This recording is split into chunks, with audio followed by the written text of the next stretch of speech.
Hello दोस्तों, आपका clear math dot YouTube channel पे स्वागत है। आज हम क्लास 10th के 6th चैप्टर का फर्स्ट लेक्चर देखने वाले हैं। आप 5th चैप्टर तक देख चुके हैं, पढ़ चुके हैं, समझ चुके हैं। कोई दिक्कत होगा तो कमेंट करना है।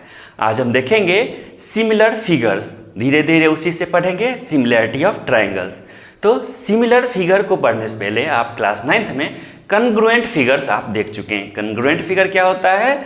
दो फिगर दिया हुआ है, एक दूसरे का कन्ग्रुएंट कब बोलेंगे? जब उसका शेप भी सेम हो, साइज भी सेम हो। शेप कहने का मतलब circular shape, triangular shape, square shape, rectangular shape, ये शेप्स का प्रकार हो गया। साइज क्या हो गया? जैसे कि सर्कल है, उसका साइज किससे डिनोट करते हैं? रेडियस से। जैसे कि स्क्वायर शेप हो गया, उसको साइड्स के लेंथ से, है ना। चलिए उसको अच्छे से समझते हैं। सबसे पहले समझ लेते हैं सिमिलर फिगर को, कन्ग्रुएंट फिगर को उसी से हम डिवाइड करेंगे, क्योंकि सिमिलर में ही कन्ग्रुएंट फिगर भी होता है। चलिए देखते हैं सिमिलर फिगर।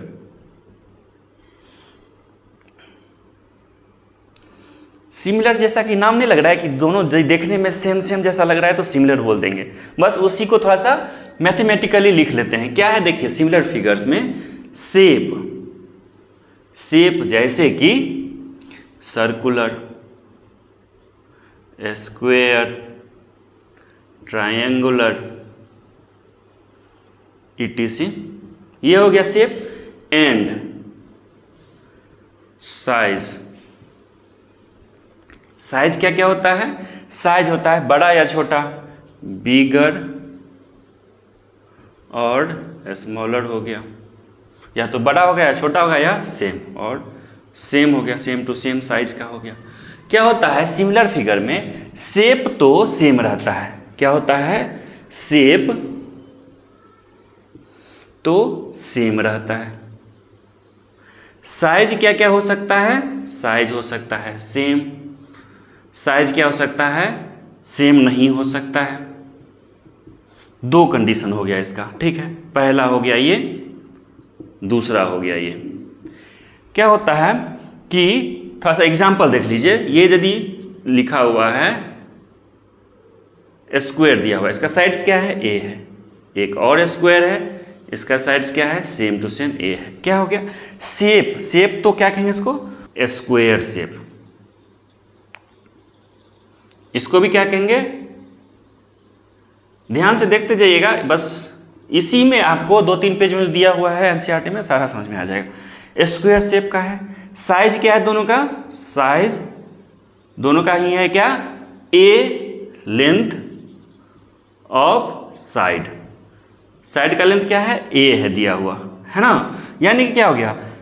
स्क्वायर शेप मतलब शेप सेम। साइड क्या हो गया? दोनों का साइड सेम दिया हुआ है तो साइज भी सेम। साइड सेम मतलब साइज सेम, क्योंकि स्क्वायर शेप का। यानी कौन सा कंडीशन? ये वाला कंडीशन फॉलो किया कि शेप भी सेम, साइज भी सेम। दूसरा क्या हो सकता है कि ये हो गया। चलिए एक और देखते हैं। जो भी लिखा रहे हैं उसको आप लिख चुके होंगे, ठीक है, लिख लीजिएगा। हम मिटा के इसको दोबारा समझाते हैं एक बार फिर से। जब ये कंडीशन सेम नहीं रहने वाला कंडीशन है कि मान लीजिए कि एक सर्कल दिया हुआ है, सर्कल का रेडियस r है, सर्कल दिया, उसका रेडियस y दिया हुआ है, ठीक है। ये क्या है? रेडियस अलग है तो सेम। शेप क्या है दोनों का? शेप दोनों का ही है क्या? सर्कुलर शेप का है, सर्कुलर शेप का है। लेकिन इसका साइज कितना है? Size is less than this size. मान लीजिए सर्कल 1 कह लीजिए, इसको सर्कल 2 कह लीजिए। Circle size of circle 1 is less than size of circle 2 हो गया। यानी कि साइज में क्या है? अंतर है, सेम नहीं है। यानी कौन कौन सा कंडीशन फॉलो किया? ये वाला कंडीशन और ये वाला कंडीशन फॉलो किया, ठीक है। तो दोनों ही कंडीशन इसमें आता है कि जब क्या हो, शेप तो हमेशा सेम रहेगा, साइज क्या हो, सेम हो या ना हो, दोनों कंडीशन क्या होता है? सिमिलर होता है। लेकिन कन्ग्रुएंट में क्या होता है? ये वाला कंडीशन हमेशा होता है, ये दोनों, ये वाला कंडीशन नहीं होता है। मतलब कि कन्ग्रुएंट में होता है कि शेप क्या होना चाहिए? सेम होना चाहिए। साइज क्या होना चाहिए? सेम होना चाहिए, ठीक है। यानी कि कन्ग्रुएंट फिगर जितना सारा होगा सबका सब इसमें आ सकता है। क्योंकि सेम सेम इसमें भी कंडीशन आता है कि शेप भी सेम, साइज भी सेम, सारा का सारा इसमें आता है। क्या होता है, ये बहुत बड़ा पार्ट मान लीजिए कि बहुत बड़ा पार्ट है जिसमें कि शेप भी सेम, साइज भी सेम भी आता है, शेप सेम साइज सेम नहीं भी होता है तो आता है। लेकिन इसमें क्या है, इसका एक पार्ट ले लिए हैं इसमें। कौन सा पार्ट, कि शेप सेम साइज सेम वाला पार्ट इसको ले लिए, मतलब इसका एक स्पेशल कंडीशन बना दिए हैं। क्या, कॉन्ग्रुएंट फिगर कह लेते हैं इसको, जिसमें क्या होगा, यदि रेडियस सर्कल दिया हो उसका रेडियस आर है, इसका भी रेडियस आर होना चाहिए। क्या होगा, शेप भी सेम है, सर्कुलर शेप, साइज भी सेम है, रेडियस आर, मतलब कि कॉन्ग्रुएंट फिगर सारा का सारा इसमें आ सकता है। लेकिन सिमिलर फिगर सारा का सारा इसमें नहीं आ सकता। कौन सा कंडीशन, सेम वाला कंडीशन, नहीं होने वाला कंडीशन, कि शेप तो सेम है साइज सेम नहीं है, तो ये तो इसको सेटिस्फाई नहीं करेगा। इसी को क्या कह लेते हैं हम, we can say that all congruent figures are similar. जितना भी है सारा का सारा इसमें आ गया है, ये दोनों कंडीशन जो है, यही तो ये लिखा हुआ है, मतलब हर एक कॉन्ग्रुएंट फिगर यहाँ पर आ गया है, यानी all congruent figures are similar but the similar figures need not be congruent.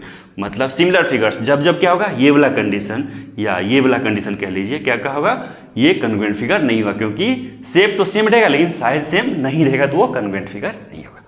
बहुत आसान भाषा में समझ गए हैं। चलिए अब देखते हैं कि सिमिलैरिटी को थोड़ा सा और डिवाइड करते हैं कि कैसे कैसे समझा जा सके। सिमिलैरिटी, देखिए सिमिलैरिटी को कैसे समझते हैं कि हम तो एक तो समझ गए क्या, कि इसमें शेप क्या होना चाहिए, सेम होना चाहिए, साइज क्या होना चाहिए, सेम हो भी सकता है, सेम नहीं भी हो सकता है, ये हम जान गए। लेकिन यदि हमको बोलेगा कि मैथ्स में बताइए, मैथ्स में कैसे जानेंगे कि सेम है कि नहीं है, मान लीजिए सिर्फ देखने से कैसे पता चलेगा, उसमें तो कुछ बात होनी चाहिए कि हाँ ये चेक, इससे पता चलेगा कि हाँ ये सिमिलर है। वो बात अब बताने जा रहे हैं। देखिए यदि कोई फिगर्स दिया हुआ है, ये एक रेक्टेंगल नहीं, ये है स्क्वायर दिया हुआ है, ये भी एक स्क्वायर है, इसका साइड्स क्या है, ए है, इसका साइड्स क्या है, बी है। स्क्वायर है तो चारों साइड्स इक्वल होंगे। क्या होता है कि कोरस्पॉन्डिंग एंगल मतलब मान लीजिए इसको ए बी सी डी हो गया, पी क्यू आर एस हो गया। क्या होता है कोरस्पॉन्डिंग एंगल, ये एंगल कोरस्पॉन्डिंग एंगल है। क्या होना चाहिए, angle A equals to angle B होना चाहिए। एंगल कोरस्पॉन्डिंग एंगल बी का क्यू हो जाएगा, angle B equals to angle Q होना चाहिए। हमेशा ऐसा नहीं रहेगा कि जहाँ पर ये दिया यहीं पे मान लीजिए इसको टेढ़ा करके ऐसे करके दे देगा तो भी ऐसा नहीं होगा, सिमिलर नहीं होगा। सिमिलर होगा, आपको खोजना पड़ेगा कि एंगल ए के करस्पॉन्डिंग, मान लीजिए ये 60 डिग्री है, 60 डिग्री कहाँ पर है, उसके अगल बगल जो भी है वो कौन सा है जिस इसके अगल बगल के सिमिलर है कि नहीं, वो चेक करना पड़ेगा आपको। एक सिंपल सा एग्जाम्पल हम बता रहे हैं, सिंपल यहाँ पर एंगल सी कितना हो जाएगा, एंगल आर के इक्वल होना चाहिए, एंगल डी कितना हो जाएगा, एंगल एस के इक्वल होना चाहिए, मतलब कि कोरस्पॉन्डिंग एंगल सेम होना चाहिए। और क्या होना चाहिए, कोरस्पॉन्डिंग साइड्स का रेशियो लेते हैं इसमें, कोरस्पॉन्डिंग साइड्स का रेशियो मतलब देखिए ए बी अपॉन में ए बी के कोरस्पॉन्डिंग को हो जाएगा पी क्यू का लेंथ ले रहे हैं हम, A B by P Q upon equals to B C upon में Q R equals to D C D upon में R S equals to C D के बाद डी ए अपॉन में एस पी। यानी कि रेशियो ऑफ कॉरस्पॉन्डिंग साइड्स क्या होना चाहिए, सेम होना चाहिए। यही दोनों कंडीशन है सिर्फ किसका, सिमिलैरिटी का। यदि यहाँ सेम का बोलते तो क्या कहते हैं, corresponding angles equal, corresponding sides equal, मतलब कि A B equals to P Q लिखते हैं। कॉन्ग्रुएंट फिगर में यदि 9th क्लास नहीं पढ़े हैं उसको जाकर के देख सकते हैं आप। लेकिन यहाँ पर सिमिलैरिटी में क्या होता है, रेशियो होता है। कॉन्ग्रुएंट में क्या होता है, रेशियो नहीं होता है, डायरेक्ट साइड्स सेम होने चाहिए। A B equals to P Q length होना चाहिए, B C equals to Q R होना चाहिए लेंथ, ठीक है। यहाँ पर क्या होता है, रेशियो सेम होना चाहिए, ठीक है। ये दोनों कंडीशन हो गया। मान लीजिए कि यदि कोई कहीं पे रेक्टेंगल दिया हुआ है, ये क्या है, ए बी दिया हुआ है, ए के करस्पॉन्डिंग ए होता है, बी के सामने बी होता है। आप जानते हो किसमें, रेक्टेंगल में। एक और रेक्टेंगल दिया हुआ है, क्या है इसमें दिया हुआ है पी और ये क्यू है। क्या होगा, देखिए रेक्टेंगल है तो यहाँ की 90 डिग्री सारा का सारा होगा, यदि 90 डिग्री है तो आगे बढ़ेंगे, 90 डिग्री कोई सा भी एक नहीं है तो आगे बढ़ेंगे ही नहीं, क्योंकि शेप क्या हो जाएगा, अलग हो जाएगा। 90 से अलावा कोई एंगल होगा तो शेप अलग हो जाएगा। शेप सेम है तब बढ़ेंगे साइज पे। क्या देखिए, यदि इसके करस्पॉन्डिंग ये दिया यानी कि a बाई बी, यदि मान लीजिए ये a लेंथ का है, ये तो b लेंथ का है, तो ये b हो गया। a by B equals to b by क्या q इक्वल्स टू क्या, यहाँ पर a तो ये इसके सामने p, इसके सामने q, तो a बाय बी हो जाएगा, फिर से b बाई q हो जाएगा। इसका रेशियो यदि सेम हो गया तो क्या बोलेंगे, सिमिलर फिगर हो गया। ये दोनों क्या है, सिमिलर फिगर है। इसी को क्या किया यहाँ पे लिख लिए हैं, two polygons of the same number of sides. Polygon मतलब कि कोई भी क्लोज्ड शेप है, इसका जो मेनी नंबर ऑफ साइड्स दिया हुआ है, यानी कि ये क्या है, साइड्स है, बहुत सारे साइड्स हैं, इसको पॉलीगन्स कहते हैं। टू पॉलीगन्स, ये क्या है, पॉलीगन है, ये भी पॉलीगन है। पॉलीगन का स्पेशल नाम होता है क्या, इसका क्या है, रेक्टेंगल है। इसका क्या है, 5 साइड्स है तो पेंटागन हो गया। ठीक है, देखिए तो क्या कह रहा है, two polygons of the same number of sides. यदि सेम नंबर ऑफ साइड्स, इसमें कितना है, 4 साइड्स हैं, आर सिमिलर, ये सिमिलर होगा इफ, पहला condition, their corresponding angles are equal. Corresponding angles are equal, their corresponding sides are in the same ratio. Corresponding sides A B upon P Q ऐसे करके sides are in the same ratio, मतलब कि equal होना चाहिए, और proportion कह लेते हैं। ठीक है, इसको एक और नाम दिए रहते हैं, क्या कहते हैं, स्केल फैक्टर कहते हैं। इसको ध्यान रखिएगा, स्केल फैक्टर कह लेते हैं, या दूसरा क्या कहते हैं, रिप्रेजेंटेटिव फ्रैक्शन कहते हैं। रिप्रेजेंटेटिव फ्रैक्शन, इसको आप ध्यान रखिएगा, स्टार मार्क करके लिख लीजिएगा। कभी पूछ देगा कि स्केल फैक्टर बताइए दोनों फिगर्स का, ठीक है, तो आप आराम से बता सकेंगे। ठीक है, यहाँ तक यदि क्लियर है तो चलिए और भी थोड़ा सा समझ लेते हैं सिमिलर फिगर को। अभी तक हम क्या देख चुके हैं सिमिलैरिटी के लिए, कि शेप सेम होना चाहिए, साइज सेम हो भी सकता है, सेम नहीं भी हो सकता, यानी कि साइज बड़ा या छोटा हो सकता है। इसके लिए हम क्या देखे थे, corresponding angle, ratio of corresponding sides, ये दोनों क्या होना चाहिए, सेम होना चाहिए किसी दो फिगर का, तभी क्या कहेंगे वह एक दूसरे का सिमिलर फिगर है। इसके लिए एग्जांपल देखते हैं, यदि हमको क्या होगा, कोई एक बात दोनों में से कोई एक नहीं दिया रहेगा या नहीं बोला जाएगा तो हम सिमिलर कहेंगे या नहीं कहेंगे, एग्जाम्पल के माध्यम से समझते हैं। जैसे कि मान लीजिए एक एग्जाम्पल है, यह लेते हैं कि स्क्वायर हो गया, इसका साइड्स क्या हो गया, ए हो गया। ठीक है, एक और फिगर ले लेते हैं, ये भी हो गया, इसका भी साइड्स क्या है, ए ही है। आप इसको वैसे यदि जानते होंगे तो इसको क्या कहते हैं, रोम्बस कहते हैं, जिसका चारों साइड्स क्या हो, ए हो, यानी कि सेम हो एक्चुअली में। ठीक है, और क्या हो, जो एंगल्स है वो 90 डिग्री नहीं होता है तो उसको क्या कहते हैं, रोम्बस कहते हैं। यदि 90 डिग्री हो जाता है उसी को तो हम स्क्वायर कह लेते हैं। सिंपल सी बात है। देखिए इसमें क्या है, रेशियो ऑफ कोरस्पॉन्डिंग साइड्स, यानी कि मान लीजिए हम इसको ए बी सी और डी कह लेते हैं, इसके वर्टाइसेस को, इसको क्या कह लेते हैं, पी क्यू आर एस कह लेते हैं। ठीक है, तो क्या होगा, ए बी अपॉन में P Q equals to B C upon में Q R equals to C D upon में R S equals to D A upon में एस पी। क्या हो जाएगा, सबका value A upon A equals to A upon A equals to A upon A equals to A upon A हो जाएगा, यानी कि सब तो सेम है। यानी कि इसका क्या हो गया, जो corresponding ratio of corresponding sides हो गया वो सेम हो गया। पहला कंडीशन यदि मान लीजिए इसको, ये तो सेटिस्फाई कर गया मेरा, लेकिन क्या है, कोरस्पॉन्डिंग एंगल नहीं पता है, लेकिन हमको तो दिख तो रहा है कि क्या है, ये 90 डिग्री है, स्क्वायर बोला है तो 90 डिग्री होगा, लेकिन ये क्या है, 90 डिग्री नहीं बोला है तो 90 डिग्री दिख भी तो नहीं रहा है, यानी कि शेप अलग अलग है। यदि एंगल अलग है यानी कि शेप अलग अलग है, तो हम ये कह लेते हैं कि सिमिलैरिटी के लिए ये भी कंडीशन फॉलो करना पड़ेगा और ये भी कंडीशन फॉलो करना पड़ेगा।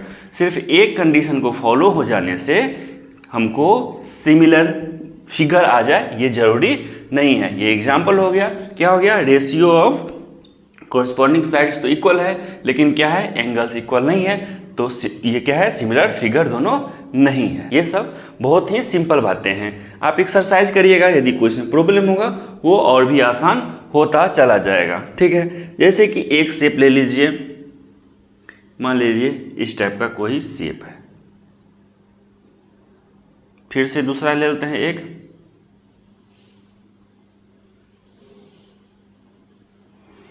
क्या लिख रहा है? लिख रहा है कि शेप सेम हो रहा है।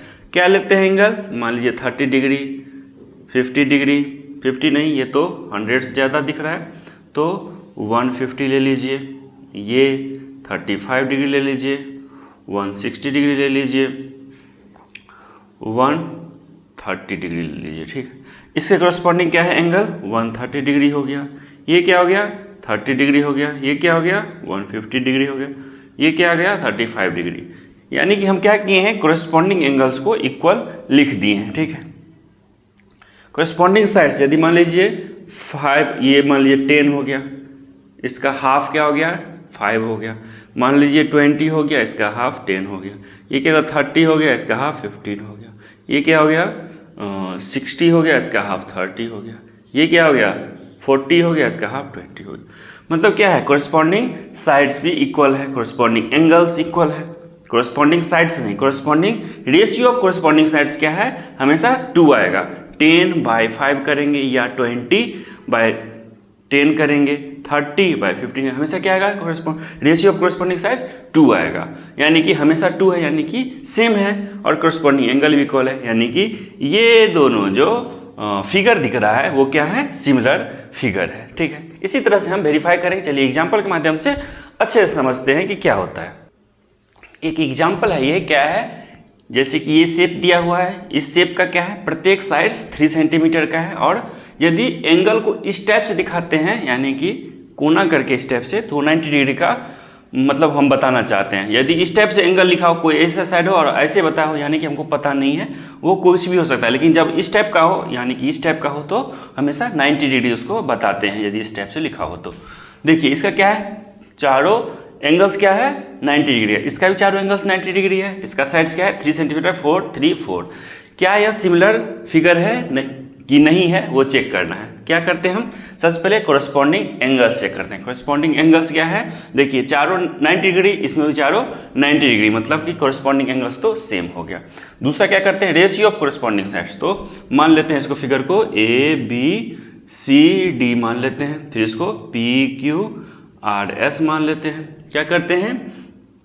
AB/PQ क्या होगा? AB 3 सेंटीमीटर, PQ क्या हो गया? 4 सेंटीमीटर। फिर क्या होता है? BC अपॉन में QR, BC अपॉन में QR करस्पॉन्डिंग साइड्स है। BC कितना है? 3/3, यानी कि 1/1। ये दोनों सेम है? नहीं है, तो आगे चेक करने की कोई जरूरत नहीं है। क्या कर रहा है? रेशियो ऑफ कोरस्पॉन्डिंग साइड्स क्या होना चाहिए? सेम होना चाहिए। ये दोनों कंडीशन क्या होना चाहिए? सेम होगा, तभी वो सिमिलर ट्रायंगल, ये सिमिलर फिगर होगा। तो ये सेम नहीं है, तो यहीं पे रुक जाएंगे, बोलेंगे क्या? कोरस्पॉन्डिंग रेशियो सेम नहीं है, इसलिए क्या है? दोनों ये जो है सो सिमिलर फिगर नहीं है। ठीक है, ऐसे ही करते हैं, बहुत ही सिंपल बात है। आप जैसे जैसे क्वेश्चन करते जाएंगे ये आसान लगता जाएगा। तो आज का लेक्चर यहीं तक था। कोई प्रॉब्लम हो तो कमेंट करिए, और करते हैं एक्सरसाइज अगले लेक्चर में, उससे आपको क्लियर होते जाएंगे। तो आपको वीडियो देखने के लिए बहुत बहुत धन्यवाद। आपका दिन शुभ हो। यदि वीडियो अच्छा लग रहा है तो उसको लाइक करिए, चैनल को सब्सक्राइब करके दोस्तों में शेयर करिए। Thank you.